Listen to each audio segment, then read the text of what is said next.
She was a virgin, guarding her body and heart as if they were fortresses. He was a reclusive millionaire, cold and broken inside. But it all began when he whispered, "Do you want it fast or slow?" If you enjoy love and romance stories, watch until the end. Subscribe to this channel and leave a comment saying where you are watching from. The bus swayed like a wounded animal descending the hills toward Belle Island, and Isabella kept her eyes fixed on the landscape unfolding outside. Dense forest that seemed to whisper ancient secrets with each turn. Her fingers clutched the strap of her worn backpack, the only luggage that remained after creditors had ransacked the house where she grew up, taking everything of value. 21 years of life reduced to a few clothes, documents, and a faded photo of her mother, that silent woman who spoke with her hands and whose eyes always seemed to harbor sorrows that not even the language of gestures could express. Her mother's death had come as a cruel relief, after months of watching her waste away in a public hospital bed, communicating only through increasingly distant gazes. The cancer had devoured not only her body, but also the meager savings Isabella had accumulated, working as a cleaner in downtown Chicago office buildings. The medical debts, the interest on loans her mother had taken out in secret, the overdue bills, all of it had accumulated like an avalanche that buried any possibility of a normal life. It was through a discreet advertisement in a classified newspaper that Isabella found the opportunity. Live-in maid wanted for residents on Belle Island. Experience in cleaning and organization. Absolute discretion. Above-average salary, housing, and meals included. The phone number was a landline, no WhatsApp, no email. When she called, a male voice, educated but cold, asked only 3 questions. If she had experience with cleaning, if she knew how to cook simple meals, and if she had any problem working in an isolated environment. He didn't ask for references, didn't want to see a resume. He simply said she should be on the 3 p.m. ferry next Friday, and that someone would pick her up on the other side. Now, watching the sea approaching through the foggy bus window, Isabella felt a strange mixture of relief and apprehension. There was something almost unreal about the ease with which she had gotten this job, as if fate had finally decided to give her a break. But a voice whispered in the back of her mind, the same sharp intuition that made her notice when someone was lying, when an environment carried hidden tensions, when silence hid more than it revealed. The ferry glided across the greenish waters of the channel, carrying few passengers that Friday afternoon. Isabella remained on deck, letting the sea breeze tangle her brown hair. There was a certain peace in that rhythmic movement, in the sound of waves hitting the hull, in the sight of the island growing before her eyes like a green, mountainous promise. For the first time in months, she managed to breathe without feeling the weight of anxiety compressing her chest. On the other side of the ferry, a middle-aged man waited, leaning against a black car. He wore a driver's uniform and had a face marked by sun and time. When Isabella approached, he simply nodded and said, "Miss Isabella, I'm Carl, the house driver. Mr. Caldwell is waiting."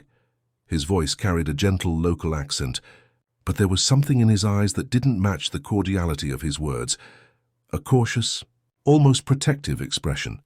The car climbed narrow, winding roads lined with increasingly luxurious vacation homes. The vegetation was lush, and the smell of the sea mingled with the perfume of tropical flowers that spilled over high walls. Gradually, the buildings became more sparse, until the road transformed into a stone trail that snaked up the hill. "The house is quite isolated," said Carl, breaking the silence. "Mr. Caldwell likes privacy. He rarely receives visitors, doesn't go out much. He's a reserved man." There was a significant pause before the word reserved, as if he wanted to say something more but didn't know how. "How long have you worked for him?" asked Isabella, trying to make conversation. 15 years. Since he moved here." Carl looked through the rearview mirror. "You're young. Are you sure you want to work in such a remote house?" Not everyone adapts to the silence. Isabella almost smiled. If there was one thing she was accustomed to, it was precisely silence. She had grown up in a house where words were rare, where feelings were communicated through subtle gestures, where she had learned to read between the lines of glances and in the tension of shoulders. Silence didn't frighten her. In fact, it was in noise that she felt lost. The mansion appeared suddenly after a sharper curve. Isabella held her breath. It was an imposing construction, with classic lines reminiscent of the Tuscan villas she'd seen in old movies. Light stone, tall windows with dark wooden shutters, a circular fountain in the center of the entrance courtyard. Everything impeccably preserved, but there was something in the architecture that seemed deliberately nostalgic, as if it had been built to evoke memories of a place that might never have existed. "It's beautiful," murmured Isabella. "It is," agreed Carl, but his voice sounded strange. "But beauty doesn't always mean peace, miss. Remember that." The car stopped in front of the main entrance. Carl got out and opened the door for her, taking her backpack with gentleness. "I'll take you to the service entrance. Mr. Caldwell will receive you in the library in an hour. Use that time to settle into your room and take a shower if you wish." Isabella followed Carl along the side of the house, passing through perfectly maintained gardens where roses bloomed in geometric beds. The air smelled of jasmine and sea salt, a combination that was both comforting and unsettling. There was something in the perfection of that place that made her feel as if she were entering a scenario, built especially for some purpose she still didn't understand. The room Carl showed her was simple but comfortable. A twin bed with white sheets, a light wood wardrobe, a window overlooking the back garden. There were fresh flowers in a small vase on the dresser. Someone had taken the trouble to make the environment welcoming.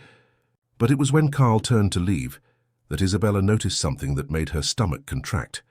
A small camera installed discreetly in the upper corner of the room, almost imperceptible among the decorative moldings of the ceiling. "Carl," she called, trying to keep her voice calm. "That camera? Is it normal?" The driver followed her gaze and sighed. "Mr. Caldwell is very careful with security. There are cameras throughout the house, except in the bathrooms and his bedroom. You'd better get used to it, miss. And it's better to always behave as if you're being watched." He paused. "Because you probably are." An hour later, Isabella walked through the corridors of the mansion following the directions Carl had left on a piece of paper. The floor was polished marble that reflected the golden light of crystal chandeliers, and her footsteps echoed softly, despite her wearing sneakers. The walls were covered with cream-colored wallpaper, decorated with paintings that seemed to be originals, European landscapes, portraits of people she didn't recognize, still lifes with fruits and flowers that seemed almost too real. The library was at the end of a long corridor, behind dark wooden double doors. Isabella took a deep breath before knocking, trying to calm her nerves. There was something in the atmosphere of that house that kept her in a constant state of alertness, as if each shadow could hide secrets, as if each silence carried hidden meanings. "Come in," said a male voice from the other side of the door. The library was impressive.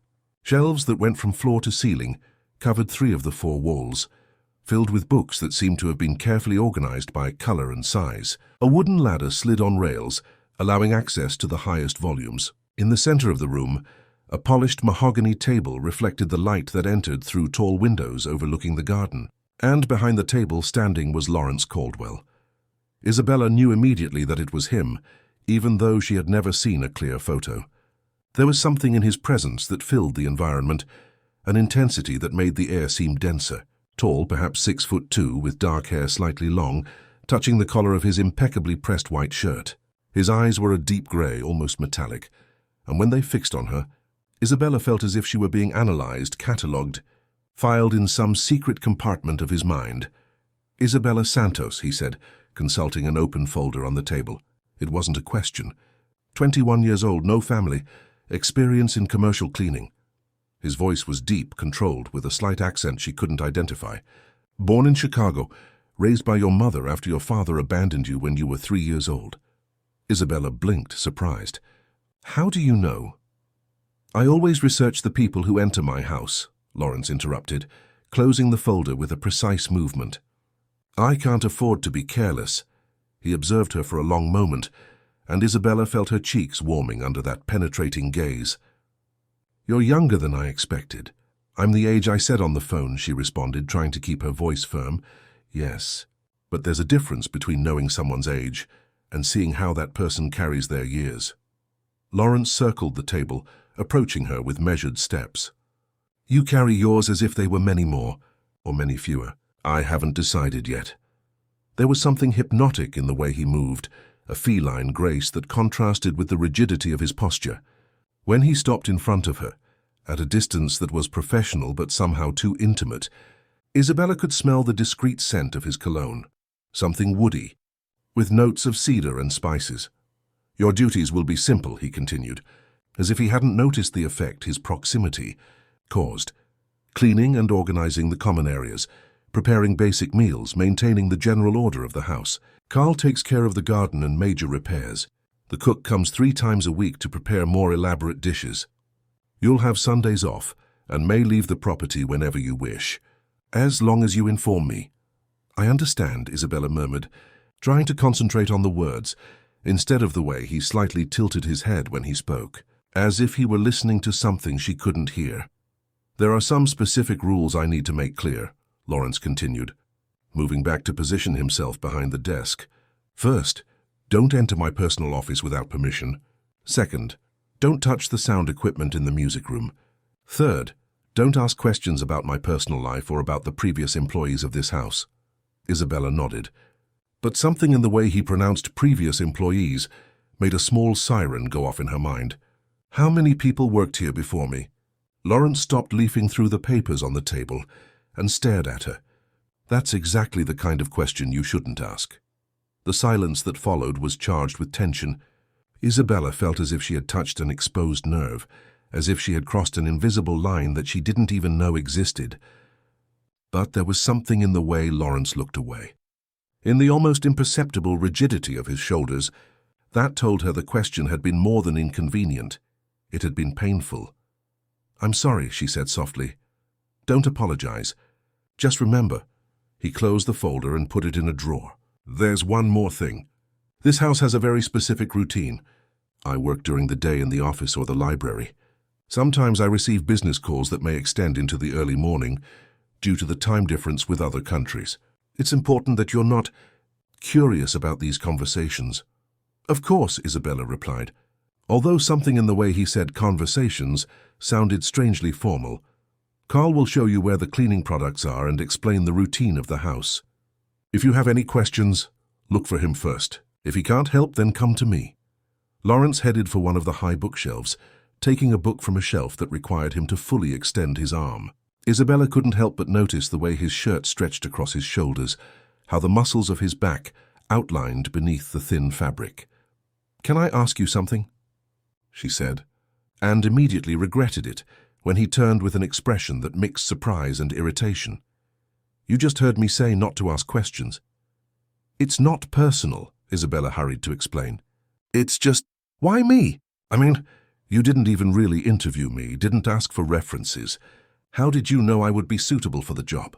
Lawrence stood motionless for a long moment, the book suspended in his hands.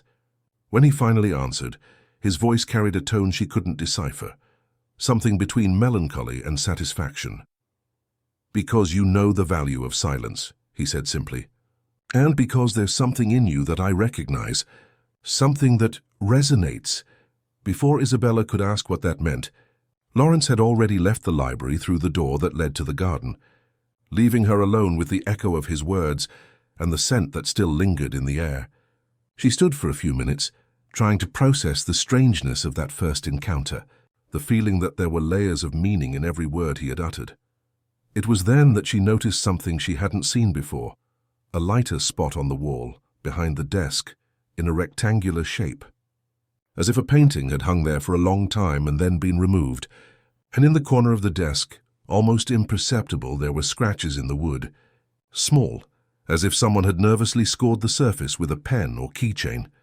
Isabella approached to look more closely, but the sound of footsteps in the corridor made her quickly back away. Carl appeared in the doorway, smiling. "So how was the first meeting with the boss?" he asked, but there was something forced about his cheerfulness. "Interesting," Isabella replied, still looking discreetly at the scratches on the desk. "He can seem a little intense at first," said Carl, following her gaze. "But he's a good man. He just carries a lot of weight on his shoulders." He paused. "Come, I'll show you where things are." "And Isabella?" She turned to him. "Here, sometimes it's better not to notice everything we see. Some things are better left in peace." The first days at the mansion passed in a strange, almost hypnotic routine. Isabella woke before dawn, when the house was still wrapped in the silence that precedes sunrise, and began her cleaning in the areas Lawrence didn't frequent during the day. There was something almost meditative about that work. The rhythmic movement of the cloth over polished surfaces, the smell of cleaning products mixing with the constant aroma of the sea that entered through the open windows, the soft echo of her footsteps through the empty corridors.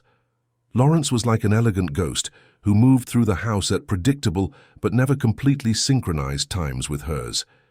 She saw him fleetingly, a silhouette passing by the library window during her morning work, the sound of his deep voice on the phone leaking from under the office door, the discreet tinkling of china when he had coffee alone on the terrace overlooking the sea.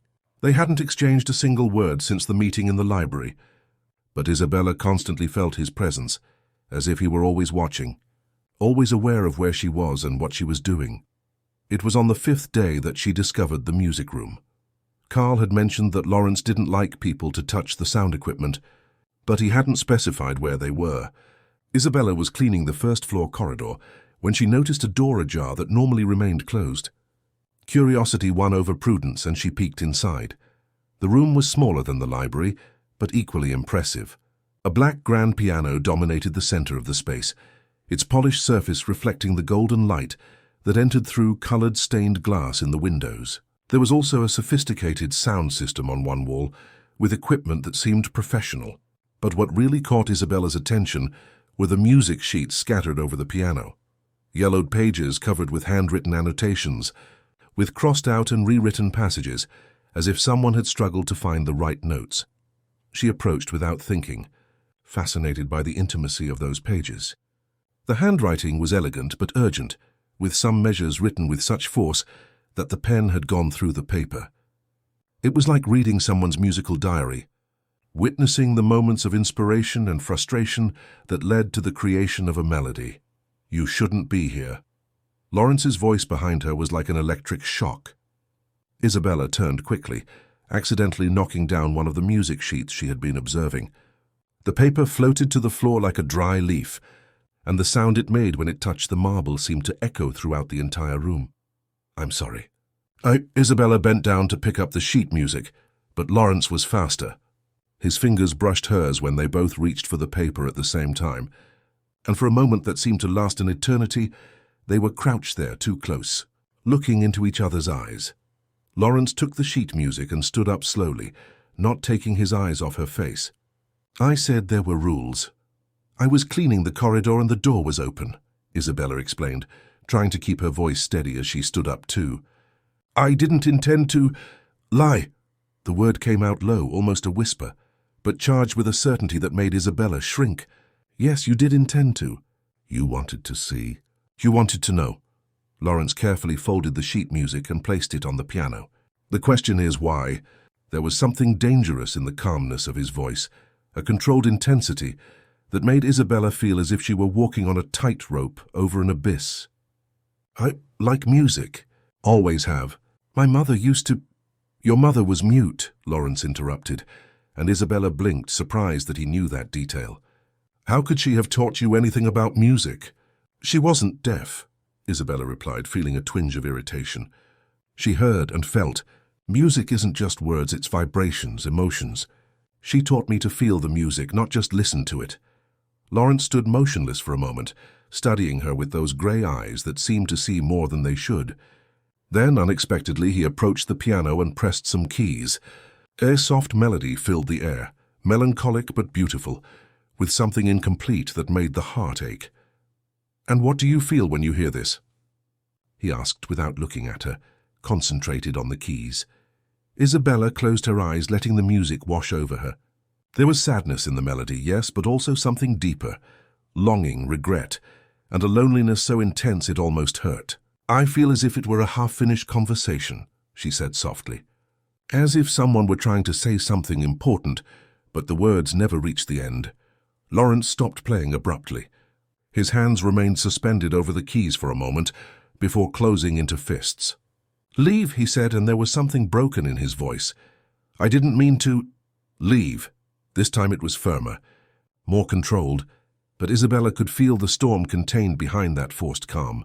She left the room with hurried steps, but before the door closed completely behind her, she heard Lawrence start playing again. The same melody, but this time there was a desperate urgency in the notes, as if he were trying to exorcise some demon through the music. That night, Isabella couldn't sleep. The melody continued echoing in her mind, mixed with the image of Lawrence's face when she described what she felt upon hearing it. There had been recognition in that look, as if she had touched on something he thought was well hidden. She was almost falling asleep when she heard the piano again. It was almost 2 a.m, and the sound came from downstairs, muffled by the walls but still audible. Isabella got up and walked to the window of her room, which overlooked the back gardens. From there she could see the light on in the music room, and through the colored stained glass, the silhouette of Lawrence bent over the keyboard. He played for more than an hour, always the same incomplete melody, always stopping at the same point, as if there were an invisible barrier preventing him from moving forward. And with each repetition, Isabella felt as if she were witnessing something deeply intimate, a man's struggle against his own ghosts. The next morning, when she went down to start work, she found a cup of coffee still warm on the kitchen counter, along with a note written in a handwriting she recognized from the sheet music. "Thank you for listening. L." Isabella held the paper between her fingers, feeling the weight of those few words. She wasn't sure exactly what he was thanking her for, whether for having listened to the music or for having understood something that perhaps no one else had managed to. But there was something in that simple gesture that made her heart race, a discreet intimacy that suggested that the rigid rules he had established might not be as unbreakable as they seemed. It was at that moment that Carl appeared in the kitchen, coming from the garden with dirt-stained hands. He saw the note in her hands and his expression changed instantly. "Isabella," he said, and there was genuine concern in his voice. "I need to tell you something about the young woman who worked here before you." Isabella folded the note and put it in her pocket. "Marlene?" Carl blinked, surprised. "How do you know her name?" "I heard Mr. Caldwell mention it. It wasn't exactly a lie, but it wasn't the whole truth either. In reality, the name had simply come to her mind, as if she had known it for a long time. Marlene worked here for almost 2 years, Carl continued, lowering his voice. In the beginning, she was like you. Discreet, hard-working, respectful. But then she started asking questions. She became obsessed with Mr. Caldwell, with his music, with the secrets of this house." He made a significant pause, and after a while she started acting as if she knew things she shouldn't know, as if she had been here before, understand? As if this house were familiar to her. A shiver ran down Isabella's spine. What happened to her? No one knows for sure. One morning she simply wasn't here anymore. Neither her things nor a goodbye note, just disappeared. Carl looked at her directly. Mr. Caldwell never spoke about it, but I know that it shook him deeply. It was after her disappearance that he became even more reclusive, even more careful about who he lets into his life. Isabella swallowed hard. "Why are you telling me this?" "Because last night I saw you at the window listening to him play. And because this morning I found this note." Carl pointed to the pocket where she had put the paper. Marlene also received notes, also listened to his music in the early hours, also began to understand things that no one else understood. He approached her, placing a heavy hand on her shoulder. "I just want you to be careful, girl. This house has a way of changing people, and not always for the better." Carl's words echoed in Isabella's mind over the following days like a disturbing mantra. She tried to keep her distance, focus only on work, avoid the corridors where she knew Lawrence usually passed. But the house seemed to conspire against her efforts at invisibility. Each room she cleaned carried traces of him, a book left open in an armchair, a coffee cup still warm forgotten on a table, the woody perfume that seemed to permeate the air even when he wasn't present. And there was the music, always the music. Every night around 2 a.m, the melancholy notes of the piano filled the silence of the mansion. Isabella tried using earplugs, putting pillows over her head, anything to block the sound. But it was useless. The melody seemed to come from within herself, as if her cells had memorized each note and insisted on reproducing it in her dreams. It was in the second week that everything began to change. Isabella was organizing the library when she found the first sign. Between the pages of an old copy of 100 Years of Solitude, there was an improvised bookmark, a piece of paper with musical notations scribbled by hand. The handwriting was different from Lawrence's, more delicate but equally urgent. On the back, written in pencil almost erased, was a single word, Marlene. Her heart raced. She looked around to make sure she was alone, and then studied the annotations more closely. They were variations of the melody that Lawrence played every night, but with subtle differences, as if someone had tried to complete what he had begun, to find the resolution he seemed unable to reach. Found something interesting? Isabella startled, instinctively hiding the paper behind her back. Lawrence was at the entrance to the library, leaning on the doorframe with a casual pose that couldn't mask the tension in his eyes. "Just organizing the books," she said, trying to keep her voice normal. "Some were out of place. Show me what you found." It wasn't a request. Isabella hesitated for a moment, but something in his expression warned her that resistance would be futile. She reluctantly extended the paper, watching as Lawrence approached to take it. The effect was immediate. His skin visibly paled, and he needed to lean on the table to keep his balance. He studied the annotations for a long time, his fingers trembling almost imperceptibly as they followed the musical lines. "Where exactly did you find this?" he finally asked, his voice sounding strange, hoarse. "In the Garcia Marquez, between pages 93 and 94. Lawrence closed his eyes, as if that information confirmed some fear he had been nurturing. "That was her favorite book," he murmured, more to himself than to Isabella. "Marlene's." He opened his eyes abruptly, fixing them on hers with an intensity that made her step back. "How do you know that name?" "Carl told me about her." Isabella decided that lying at that moment would be more dangerous than the truth. "He said she worked here before me and that she disappeared." "Carl talks too much." Lawrence folded the paper and put it in his shirt pocket, directly over his heart. "And you listen too much." "Maybe. But maybe that's not a coincidence." The phrase came out before Isabella could think better of it. There was something in the charged atmosphere of that moment that made words sprout without filter, as if the house itself were demanding honesty. Lawrence stared at her for a long moment. "What do you mean by that?" "I don't know," Isabella admitted, surprising herself with her own frankness. "But since I arrived here, I feel as if I already knew this place, as if I had already walked these corridors, as if I had already heard your music before. And now I find annotations from a woman who disappeared, in a handwriting that seems strangely familiar to me. You're imagining things." "Am I?" Isabella took a step toward him, moved by a courage she didn't know she possessed. "Then why did you hire me without properly interviewing me? Why did you say there was something in me that you recognized? Why do you leave thank you notes when I listen to your music?" Lawrence stood motionless like a marble statue. Only his eyes moved, studying every detail of her face as if he were looking for something specific. "You want to know the truth?" he finally said, his voice low and dangerous. "The truth is that when I saw your photo in the resume you sent by email, for a moment I thought it was her. Marlene. The resemblance is disturbing." Isabella felt the floor waver beneath her feet. "I didn't send a resume by email. I called about an ad in the newspaper." "Lie." Lawrence took a folder from a drawer in the desk and opened it, revealing documents that made Isabella's blood freeze. There were copies of her documents, photos of her that she didn't remember sending anywhere, and a detailed resume in a format she had never seen. "I didn't write this," she whispered, leafing through the papers with trembling hands. "Then who wrote it?" Lawrence approached her until they were too close, his breath brushing her hair. "Who knew details about your life that you hadn't even told me? Who arranged for you to come work here, exactly as Marlene had come 2 years before?" "I don't know," Isabella admitted, but something was stirring in the back of her memory, like an animal trying to get out of a dark cage. "A week ago, you told me that you felt my music as a half-finished conversation. Do you know what the last words Marlene said to me before she disappeared were?" Lawrence tilted his head, his lips almost touching her ear. "She said, 'One day someone will finish that conversation for you. And when that happens, you'll understand that there were never two people in this story. There was always just one.'" Isabella moved away abruptly, her heart beating so hard it seemed about to explode.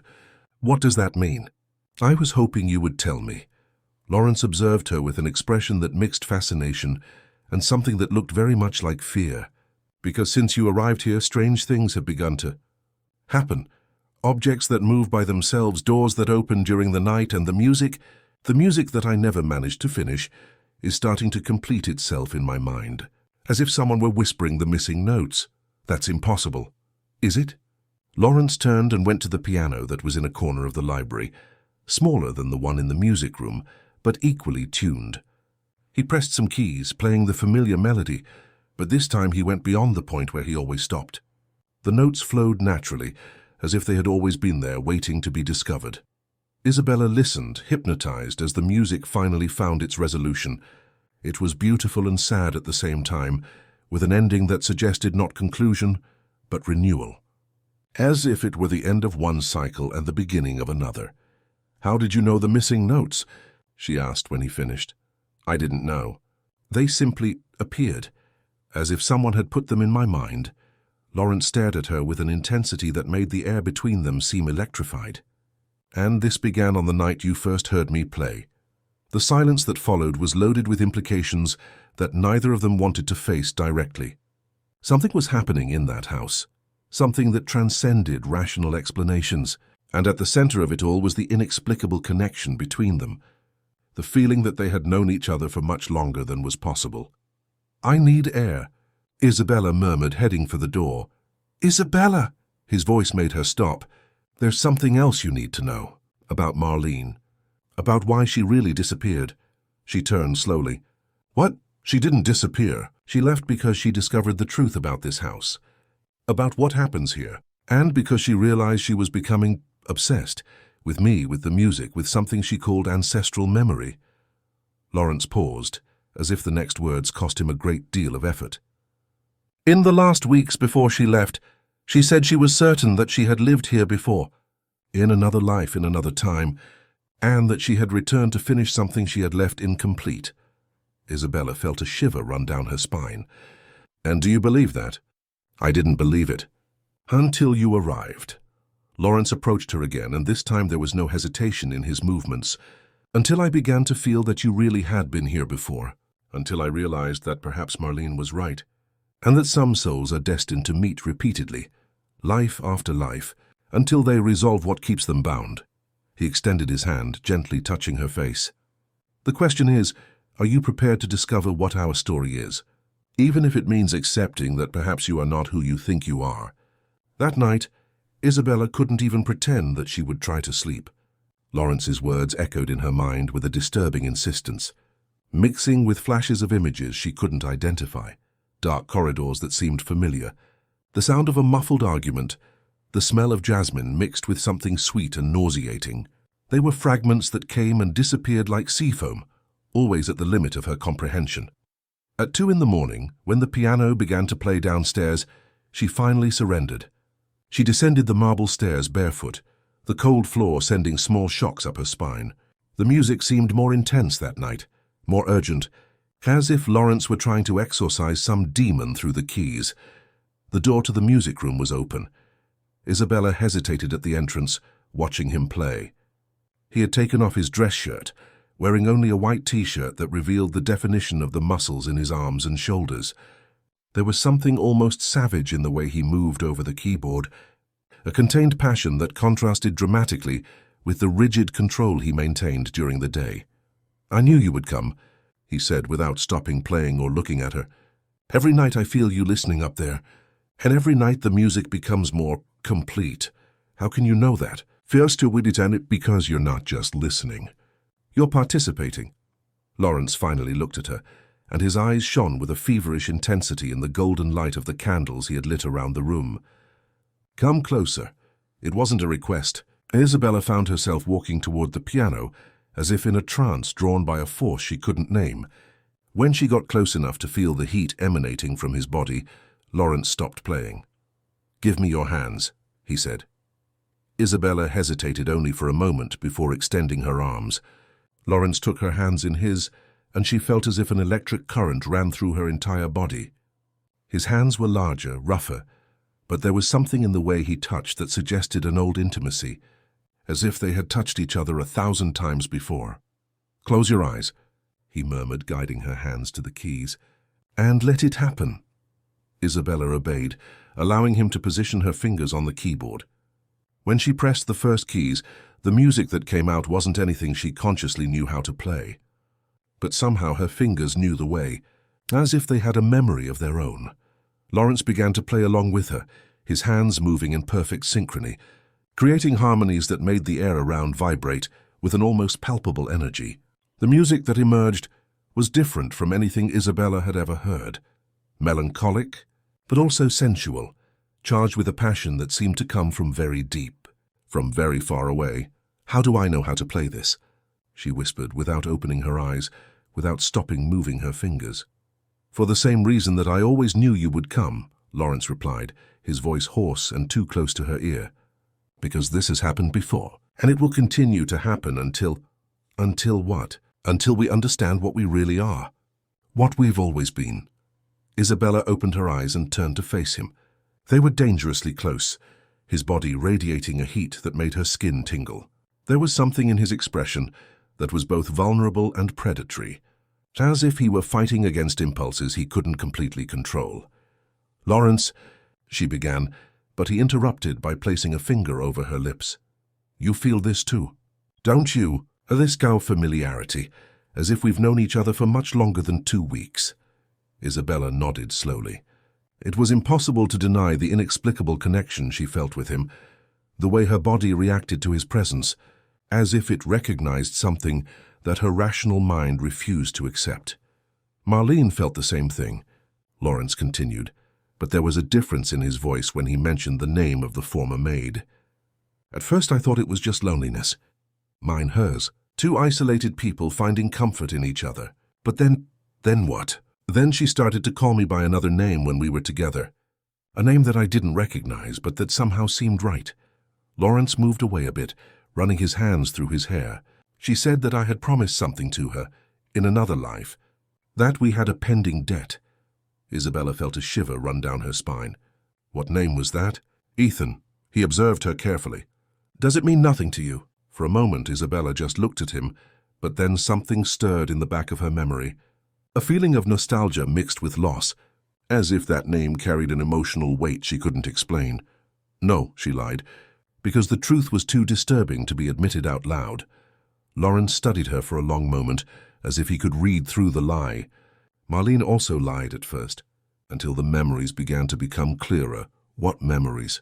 Of a previous life, of a time when we were other people, but the same souls. Lawrence approached her again, and this time Isabella didn't back away.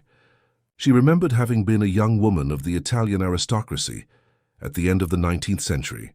"And I was a musician, a composer who was in love with her, but who couldn't have her because of the class difference. That's impossible, is it?" Lawrence took her face between his hands, forcing her to look directly into his eyes. "Then how do you explain that you can play music you never learned? How do you explain that this house seems familiar to you? How do you explain that you appear in my life exactly when I most need someone who understands me?" His hands were warm against her skin, and Isabella found herself leaning toward his touch without being able to control herself. There was something magnetic in his proximity, an attraction that went beyond the physical and touched something much deeper. Marlene remembered more things. Lawrence continued, his voice now almost a whisper.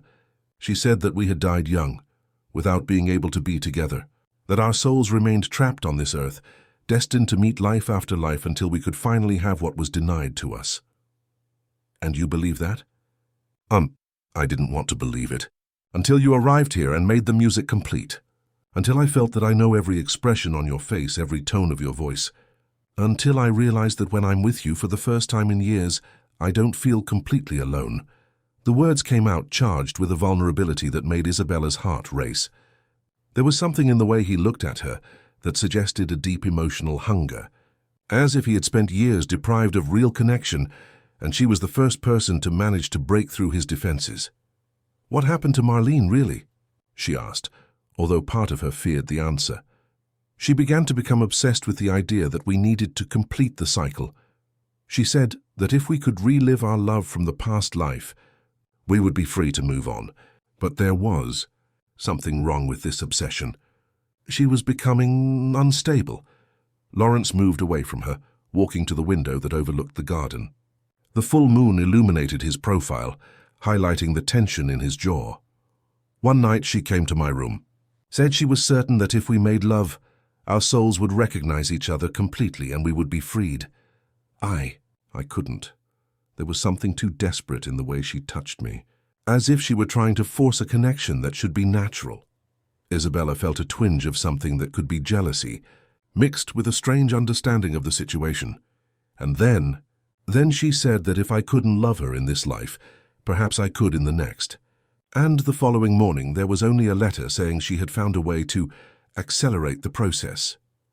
Lawrence turned to face her, and there was an old pain in his eyes. I never saw her again, but sometimes I feel as if she's still here, watching, waiting. The silence that followed was charged with tension. Isabella felt as if she were balancing on the edge of a precipice, knowing that any movement could change her forever. There was something in Marlene's story that resonated with her in a disturbing way, as if she were looking at a distorted reflection of her own destiny. "And now I'm here," she said finally. "Now you're here," Lawrence agreed, approaching her again. "And I don't know if this is a second chance or a curse." When he touched her face again, Isabella didn't move away. This time, when he leaned toward her, she didn't resist. The kiss was soft at first, hesitant, as if they were both testing unknown waters. But after a moment, something primitive took over, and the softness gave way to a desperate urgency. Isabella found herself grabbing his t-shirt, pulling him closer, as if she could absorb his loneliness through physical contact. And when he moaned softly against her lips, she knew she had crossed a line from which she could never return. When they finally separated, they were both breathing heavily. Lawrence rested his forehead on hers, his eyes closed as if he were fighting against himself. "This is dangerous," he murmured. "I know," Isabella replied, but she didn't move away. "You could end up like Marlene." "Or maybe," she said, surprising herself with her own courage, "I'm exactly who you need me to be." The days that followed were a careful dance around that kiss, as if both were trying to pretend that it hadn't changed everything between them. Lawrence returned to his routine as an elegant ghost, appearing and disappearing through the corridors of the mansion. But now there was a subtle difference in his movements. His eyes sought her out when he thought she wasn't looking, and sometimes Isabella caught him standing at the entrance to a room where she was working, watching her with an expression that mixed desire and something that looked very much like fear. Isabella, for her part, felt as if she were constantly on fire. Each time her hands touched something he had touched, a cup, a doorknob, the piano keys, an electric current ran through her body, bringing back the sensation of his lips on hers, the warmth of his hands on her face. It was as if that kiss had awakened something that had been dormant inside her, a hunger she didn't know she possessed. It was on a rainy afternoon, while organizing the library, that she found the diary. It was behind a row of books, on a higher shelf that required the use of the sliding ladder. Isabella had climbed up to reach a volume of Italian poetry when her fingers brushed something that shouldn't be there, a small leather-bound book, hidden behind the other volumes like a whispered secret. Her heart raced when she saw the initial engraved on the cover, M. Isabella looked around to make sure she was alone before opening the diary. The first page confirmed her suspicions. Property of Marlene Sutton, 2022-2024. The handwriting was the same she had seen in the musical annotations. With slightly trembling hands, she began to read. March 15, 2022. First day in the house. It's even more beautiful than I imagined from the photos I found online. Mr. Caldwell seems reserved, but there's something in his eyes that I recognize, as if we already knew each other from somewhere. Isabella felt a shiver. These could have been her own words. April 3, 2022. There's something strange happening to me. Every night I dream about this house, but it's different, older, and I'm not me, I'm someone else with another name. Isabel. Always Isabel. And there's a man in the dream who plays piano, but his face is never clear. Isabel. The name resonated in Isabella's mind with a disturbing familiarity. May 20th, 2022. Talking with Lawrence today. Yes, Lawrence. He finally told me to call him by his first name. When I mentioned my dreams, he became very quiet. Then he asked me if I had ever been to Monterey. I said no. But when he showed me photos of a villa called Monterey, I swear I recognized every street, every stone. Isabella turned the pages quickly, her breathing becoming more accelerated with each entry. July 10th, 2022. Lawrence kissed me today, and when our lips touched, it was as if 1,000 memories exploded in my head. I saw flashes of another life. I was Isabel Bennett, daughter of a count. He was Ethan Caldwell, a poor but talented composer. We loved each other in secret, but when my father discovered, the page was blurred, as if tears had fallen on the ink. August 25th, 2022, found records of the Caldwell family in the archives of the Monterey Municipal Library. Lawrence is a direct descendant of Ethan Caldwell, and I found death records of Isabel Bennett, dated 1889. She died young at 22 years old, suicide according to the documents, on the same day that Ethan disappeared from the city. Isabella had to stop reading for a moment, her heart beating so hard it seemed about to explode. The connection she felt with Lawrence, the familiarity of the house, all of this made a terrifying sense in light of what Marlene had discovered. September 10th, 2022. Lawrence is resisting the evidence, but I know he feels the same as I do. We are soulmates, destined to meet life after life until we can finally be together. He is afraid, says this is impossible. But I know that if we can recreate our love from the past life, we will finally be free. October 15th, 2022. I tried to make love with Lawrence today. I wanted our souls to recognize each other completely, but he pulled away. Said there's something wrong with me, that I'm obsessed. He doesn't understand that this is our destiny, our only chance for liberation. The last entries were more erratic, the handwriting becoming increasingly rushed and unstable. November 30th, 2022, I heard Lawrence on the phone today. He was talking to someone about finding a substitute. He lied to me, said there was nothing more between us, that I should leave. But I know the truth. He's still not ready to accept our destiny. I need to find a way to make him understand. December 5th, 2022, I discovered something terrible in Lawrence's documents. The Caldwell family's pharmaceutical company is not just about medicine. They conduct experiments. Experiments with consciousness, with memory, with the possibility of transferring a soul from one body to another. Lawrence knows more than he says. Maybe he's known from the beginning who I was. December 10th, 2022, last entry. I can't continue like this anymore. If Lawrence can't love me in this life, then perhaps we need a different life. I found a way. His private laboratory in the basement of the house. There are substances there that can accelerate the transition process. If I can't have Ethan as Marlene, maybe I can have him as Isabel. The diary ended abruptly there. Isabella stared at the blank page that followed, trying to process what she had just read. There was a laboratory in the basement. Lawrence was conducting experiments related to consciousness transfer. I hope you found interesting reading. Isabella startled so violently she almost fell off the ladder. Lawrence was standing at the entrance to the library, but this time there was no effort to mask his emotions. His expression was a complex mixture of anger, fear, and something that looked very much like desperation. Lawrence, I can explain. Can you? He approached with measured steps like a predator circling its prey. Can you explain why you're reading the personal diary of a disturbed woman? Can you explain why you're violating my privacy, invading my secrets? You lied to me from the beginning, Isabella replied, trying to keep her voice firm as she descended the ladder. There's a laboratory in the basement. You knew about Marlene, about the memories, about everything. I didn't lie. I just didn't tell the whole truth. Lawrence took the diary from her hands with an abrupt movement. And there's a difference. What difference? You brought me here knowing who I was, knowing what would happen. I didn't know anything. His voice exploded, echoing off the walls of the library. I hoped you would be different. I hoped you could resist the influence of this house. What influence? Lawrence ran his hands through his hair, beginning to pace back and forth like a caged beast. This house isn't normal. There's something here, something that amplifies emotions, that brings to the surface memories that should be dead and buried. My great-grandfather built it on an old cemetery where entire families were buried after an epidemic in the 19th century. Isabella felt as if the floor were disintegrating beneath her feet. Are you saying this house is haunted? I'm saying there are energies here that I don't understand. Forces that make people believe in impossible things, that make them see connections where none exist. Lawrence stopped in front of her, his eyes pleading for understanding. And that's why I'm so afraid regarding you.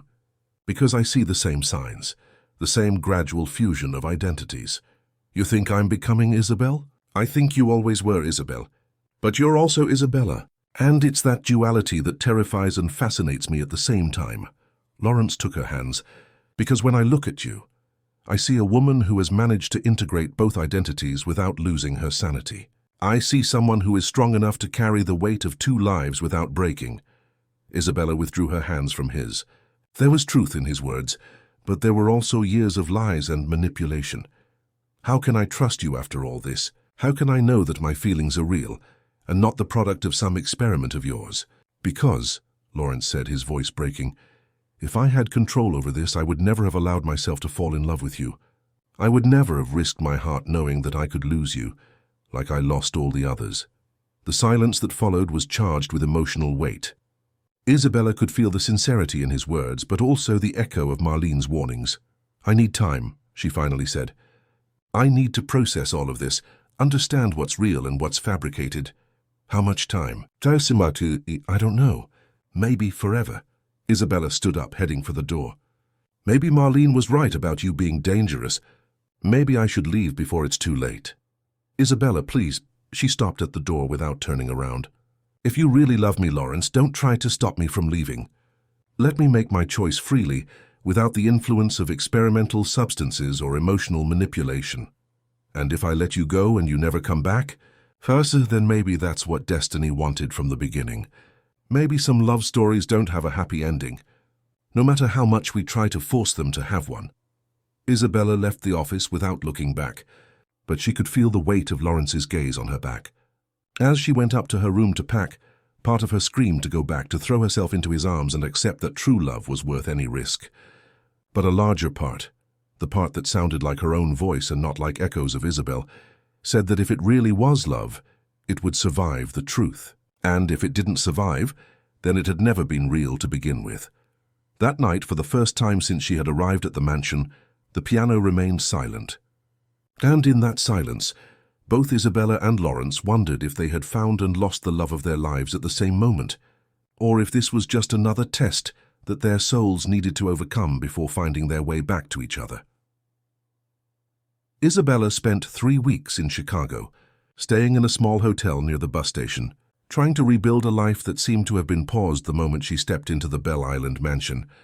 She got a temporary job at a diner, a tiny but clean room and the comforting routine of a common existence. But the city that had once been her entire world now seemed too small, too noisy, too empty. Every night exactly at 2 in the morning, she woke up with the phantom sound of the piano echoing in her mind. And every morning, looking at herself in the mirror, she saw layers of herself that she could no longer deny. Isabella, the young worker who had grown up in silence. Isabel, the passionate soul who carried memories from another century. And something new, stronger. A woman who had chosen to question, to fight, to leave when necessary. It was on a rainy Friday, while serving coffee to hurried customers, that she saw the news in a newspaper abandoned on a table. Heir to Caldwell Laboratories found dead in Belle Island Mansion. Her hands trembled so much that the cup she was holding shattered on the floor. The news was brief. Lawrence Caldwell had been found dead in his residence by his driver, Carl Santos. Apparent suicide by overdose of experimental substances. There were no suspects, and the family had requested privacy during the period of mourning. Isabella abandoned her apron and ran out into the street, her heart beating so hard that she felt as if it would explode. This couldn't be true, not after everything they had been through. Not when she was finally beginning to understand that perhaps they could find a way to be together that didn't involve obsession or manipulation. The first bus to Belle Island left in 2 hours. She used her savings to buy the ticket, called the hotel saying she wouldn't be returning, and spent the entire journey in a state of panic, praying that it was a mistake, a misunderstanding, anything that wasn't the terrible truth that the newspaper proclaimed. Carl was waiting for her at the port, his eyes red from crying. "I thought you would come," he said simply. "When I saw the news in the papers, I knew you would see it too." "Is it true?" Isabella asked, although she already knew the answer from his expression. "I found him this morning in the music room. There was an empty syringe beside the piano and a letter." Carl hesitated. A letter for you. During the way to the mansion, Carl explained what he had found. Lawrence had locked himself in the music room after Isabella left, coming out only for quick meals and telephone conversations that seemed increasingly desperate. The night before, Carl had heard music playing until very late, but in the morning only silence. He left very specific instructions, Carl continued. If something happened to him, I should wait for you to return and then give you the letter. He said you would return, that he was certain of it. The mansion seemed different, colder, emptier, as if the soul had been sucked from its corridors. Isabella followed Carl to the music room, where the piano remained open, sheet music scattered like dead leaves over the keyboard. The letter was in a sealed envelope with her name on it. With trembling hands, she opened it. My dear Isabella, it began in the elegant handwriting she had learned to recognize. If you are reading this, it means I have made a decision that might seem like cowardice, but which is actually the last act of love I can offer. After you left, I spent days reviewing all my files, all the evidence, trying to distinguish between what was science and what was destiny, and I discovered something that changed everything. You were right to suspect my motivations. I began observing you as an object of study, fascinated by the possibility that you were Isabel reincarnated. But you were also wrong to believe that everything was manipulation. The tests I did on your blood without your knowledge revealed something impossible. You don't have neural patterns similar to Isabel's. You have Isabel's neural patterns. Literally the same ones. As if the same consciousness were inhabiting different bodies through time. This means that you are not a woman being influenced by implanted memories. You are genuinely Isabel, living a new life as Isabella. And I am genuinely Ethan, who somehow managed to maintain his memories through the generations. But here's the truth that broke me. Marlene was not Isabel. She was just an unstable woman, whom I tried to transform into you. And in the process, I created a malevolent force that still inhabits this house, trying to prevent our real story from reaching the happy ending it deserves. Marlene didn't die when she left.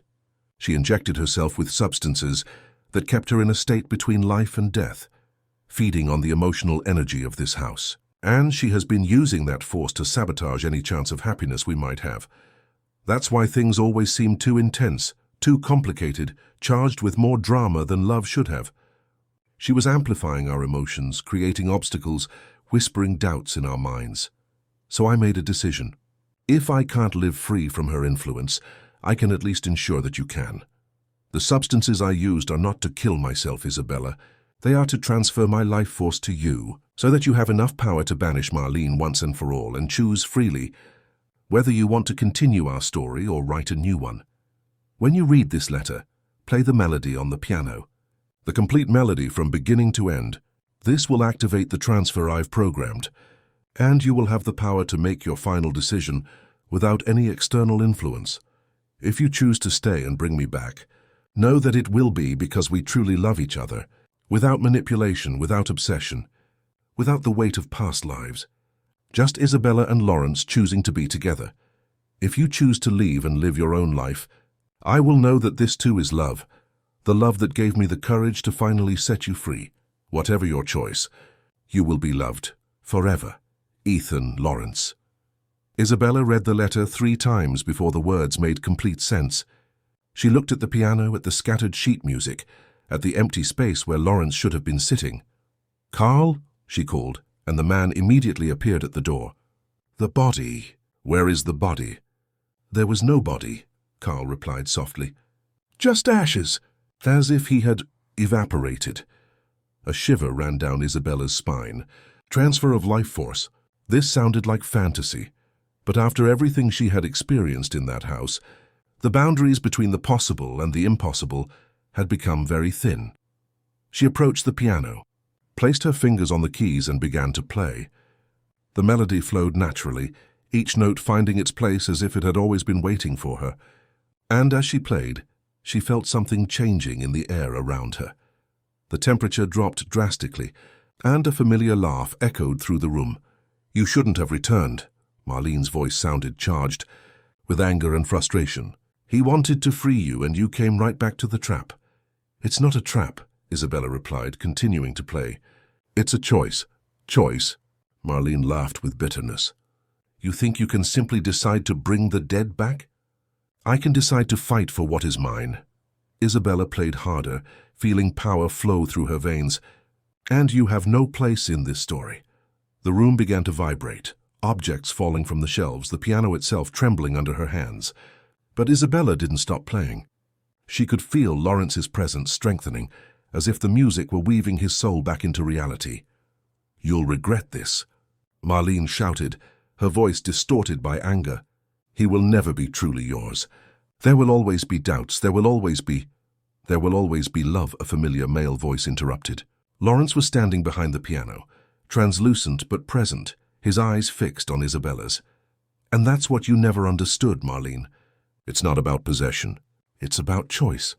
Marlene's figure partially materialized, her eyes shining with pure hatred. "You don't deserve happiness.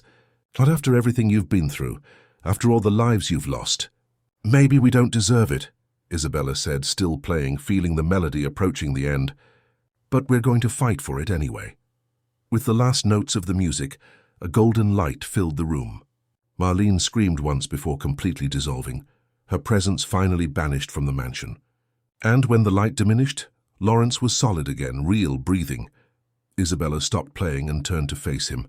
For a long moment they just looked at each other, weighing everything they had been through, all the truths and lies that had separated them. "So," Lawrence finally said, his voice hesitant, "what is your choice?" Isabella stood up from the piano bench and walked over to him. When she was close enough to feel his warmth, to see the small lines of fatigue around his eyes, she smiled. "My choice is this. We start over. Not as Ethan and Isabel, not as employer and employee, not as researcher and study object. As Isabella and Lawrence, two people who met in a house by the sea and decided that it would be worth discovering if they could build something real together. And if we discover that we can't, if our connection was just a product of supernatural forces, then we'll discover that too, but this time we'll discover it together, with honesty, without secrets." Isabella gently touched his face. "Because even if our story began with mystery and obsession, it doesn't need to continue that way." Lawrence covered her hand with his, closing his eyes as if he were recording that moment in memory. "Are you sure? After everything I did, all the lies? I'm sure that I want to try. I'm sure that you're worth the risk. And I'm sure that for the first time in my life, I'm making a choice that is completely my own." When Lawrence kissed her, it was different from all the previous kisses. There was no desperation, no obsession, nor the weight of past lives. There was only the sweet and frightening promise of a future that they would write together. Day by day, choice after choice. 6 months later, Isabella woke up on a Saturday morning to the sound of Lawrence playing piano downstairs. Not the old melancholic melody, but something new, cheerful, full of hope. She went down to the kitchen, prepared coffee for two, and joined him on the terrace overlooking the sea. "What are you thinking about?" she asked, offering him a cup. "I'm thinking," Lawrence said, pulling her to sit beside him, "that maybe some stories really do have a happy ending. They just take longer to get there than we expected." Isabella smiled, watching the sun rise over the waters of Belle Island. There were scars in their story, secrets that were still being unraveled, moments of doubt that still visited them. But there was also this, love consciously chosen, trust rebuilt brick by brick, and the certainty that, whatever the future held, they would face it together. In the mansion behind